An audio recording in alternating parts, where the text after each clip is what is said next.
पोपटलाल पूरे दिल्ली शहर में बड़ी बड़ी डींगे मारने के लिए प्रसिद्ध था। साथ ही वो अव्वल दर्जे का पेटू भी था।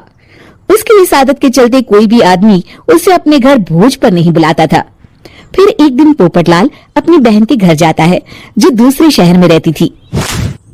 अरे पोपटलाल, बड़े दिनों के बाद तुझे मेरी याद आई। माय डियर बहना, तू तो जानती है मैं अपने कारोबार में कितना व्यस्त रहता हूँ। हाँ, तेरी बात भी सही है। अब आया है तो कुछ दिन ठहर के जाना। अरे दीदी, ये भी कोई कहने की बात है। श्यामा देवी पोपटलाल को रहने के लिए एक कमरा दे देती है। अगली सुबह पोपटलाल जोर जोर से गरारे करना शुरू कर देता है। नकुल की पत्नी नींद से जाग जाती है और घबराकर अपने पति नकुल को जगाती है। अरे उठिए, लगता है हमारे घर में कोई जानवर घुस आया है। कैसी अजीब अजीब आवाजें निकाल रहा है, मुझे तो बड़ा डर लग रहा है।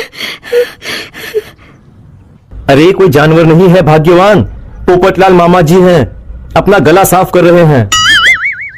इतनी सुबह सुबह? अभी तो सिर्फ 4 बजे हैं। मामा जी इसी तरह से जल्दी उठ जाते हैं। अच्छा, ठीक है। नकुल की पत्नी जैसे ही सोने लगती है और जल्दी नाश्ता भी करते हैं। क्या मतलब? मुझे अभी उठ के उनके लिए चाय नाश्ता बनाना पड़ेगा? हाँ। अरे मर गई रे, अब मेरा क्या होगा? फिर थोड़ी देर के बाद नकुल की पत्नी मामा जी के लिए चाय नाश्ता बनाने में जुट जाती है। अरे भाई वाह, बड़ी अच्छी खुशबू आ रही है। बहू, जो भी बना रही हो फटाफट ले आओ, जोरों की भूख लगी है। हाँ मामा जी, अभी लाती हूँ। देखते ही देखते पोपटलाल सारा नाश्ता चट कर जाता है। बहू, कल से पराठे में देसी घी ज्यादा डालना, आज कुछ मजा नहीं आया। हे भगवान, इसका नाम तो पेटू लाल होना चाहिए था। पूरे 10 लोगों का नाश्ता अकेले हजम करने के बाद भी इन्हें मजा नहीं आया। इस तरह रोज पोपटलाल सुबह सुबह घर के सभी लोगों को नींद से बेवक्त जगा देता था और हमेशा खाने की उल्टी सीधी फरमाइश करते रहता था। देखते ही देखते गुप्ता परिवार की दिनचर्या अस्त व्यस्त हो जाती है। अरे भाई, खाने का असली मजा तो इस घर में है। अरे माँ, ये पोपटलाल मामा यहाँ और कितने दिन रुकेंगे? ये अकेले इतना खाना खा जाते हैं कि आज राशन वाला मुझसे पूछ रहा था कि अरे भाई, क्या आप लोगों ने घर में हाथी पाल लिया है? अरे बेटा, अब घर के मेहमान को कोई सीधे मुंह कैसे निकाल सकता है? माँ जी, अब बर्दाश्त की इंतहा हो गई है। मैं अकेले इतना काम नहीं कर सकती। आखिर मैं भी इंसान हूँ। मैं कल ही अपने मायके चली जाऊंगी।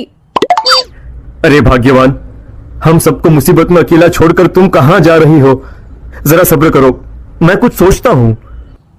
अगले दिन एक डॉक्टर साहब उस घर में आते हैं। अरे नकुल बेटा, ये डॉक्टर यहां क्यों आया है? अरे मामा जी, माँ की तबीयत बहुत खराब है। तबीयत तो खराब होगी ही, तुम लोग उल्टा सीधा खाना जो खाते रहते हो। देखो नकुल, मैं तुम्हारा फैमिली डॉक्टर हूं, इसलिए आज से मैं जो कहूंगा तुम सबको वही खाना रोज खाना पड़ेगा।